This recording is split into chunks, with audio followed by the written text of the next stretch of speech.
Okay, I just want you to understand the charges of sedition and the charges of treason are different. I contended that the Congress was implicated in sedition and that members of the Texas legislature were implicated in sedition by undermining the morale and loyalty of the military in certain actions that were explicitly laid out.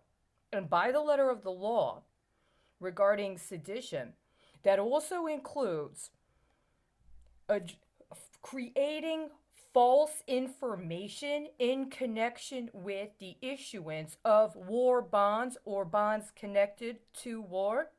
And the period in 2017 through 2019 through 2020 was a specific period of time connected to war bonds that had already been issued.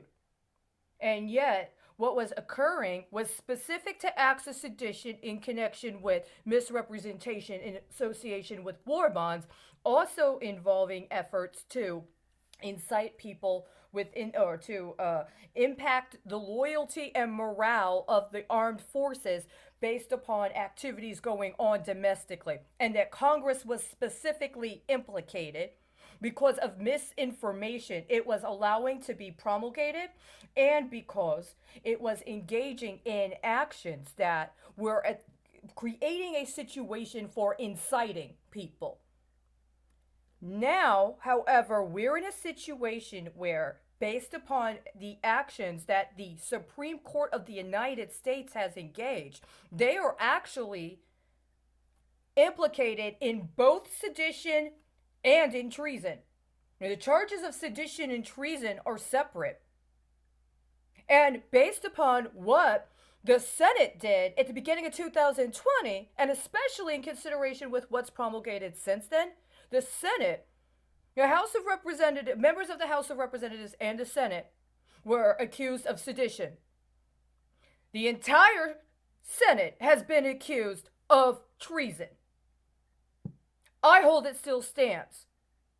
The Supreme Court of the United States has not yet formally been charged, but I contend that their actions implicate them both in acts of sedition and in acts of treason. Sedition and treason are separate charges. They have a specific and different implication. See, if you are undermining the government of the people and attempting to unduly influence the morale and loyalty of the military, including in engaging in processes of fraud and using directed energy weapons against them or members of their family, while you also attempt to extort or entice them into ceding to vice and crime, and aiding and abetting criminal actors as part of a criminal conspiracy domestically to make them culpable persons in the war on terrorism and the war on drugs, that's sedition. But when you start destabilizing the country because you failed to suppress sedition to such a point that it then becomes the process of aiding and abetting enemies of the people and enemies of the nation in being able to acquire the nation and engage in the acts that legally constitute treason, up to and including the levying of war, then you have both sedition and failure to suppress sedition, then leads to the capacity for them to attempt to get away with engaging acts of treason. The check against abuse by the executive would have been either the Supreme Court, the courts, or the legislature. What did they do instead? All three branches have been implicated in very significant crimes. We can't just conflate this into one package that will then give some sort of specific underwriting. Let me just say that in this time that we haven't been dealing with substantive issues that could potentially have forestalled up until this point.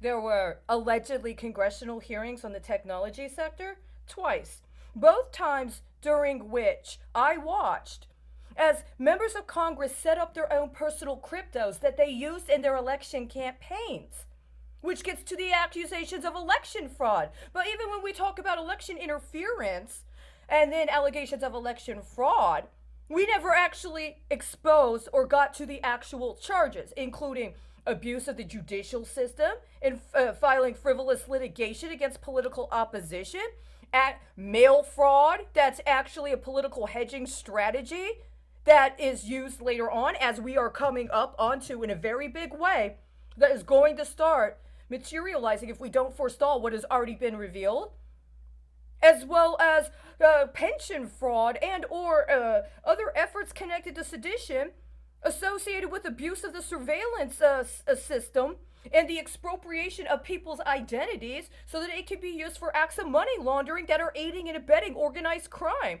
Those are actually demonstrably connected to election fraud and election interference. And cyber terrorism in association with the means by which public entities and engaging with public entities and the network security associated with voter registration is used in acts of cyber terrorism. That's actually election fraud too.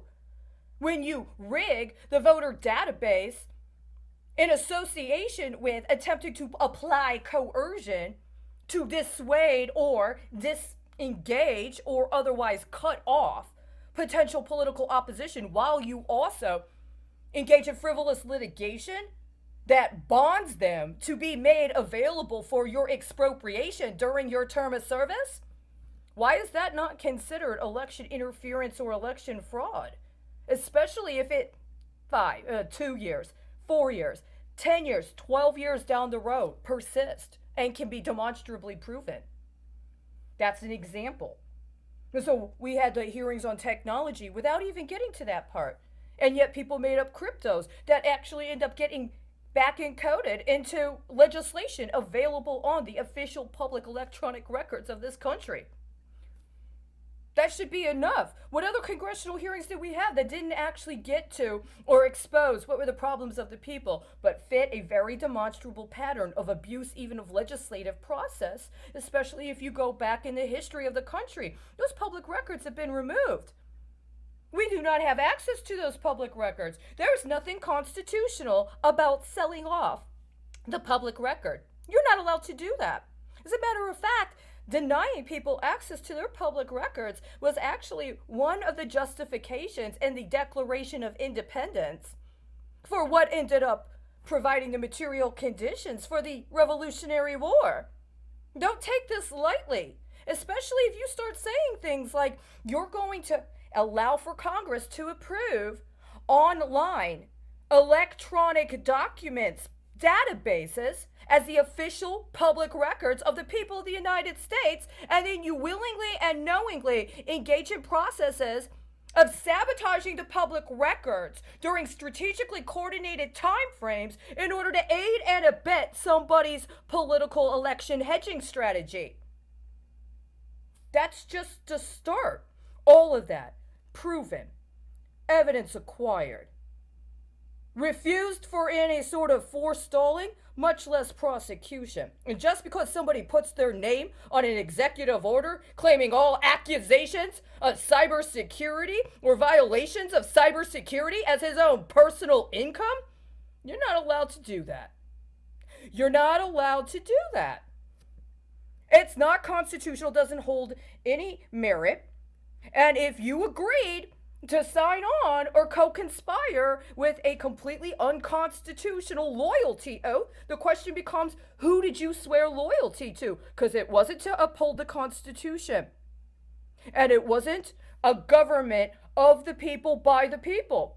And if you get caught literally making big time deals in abuse of your public office connected to joint stock options or coinage for a central bank of a country you've allowed to be sanctioned and listed as an enemy of the United States, you deserve to be arrested and you deserve to be prosecuted to the fullest constitutional extent of the law.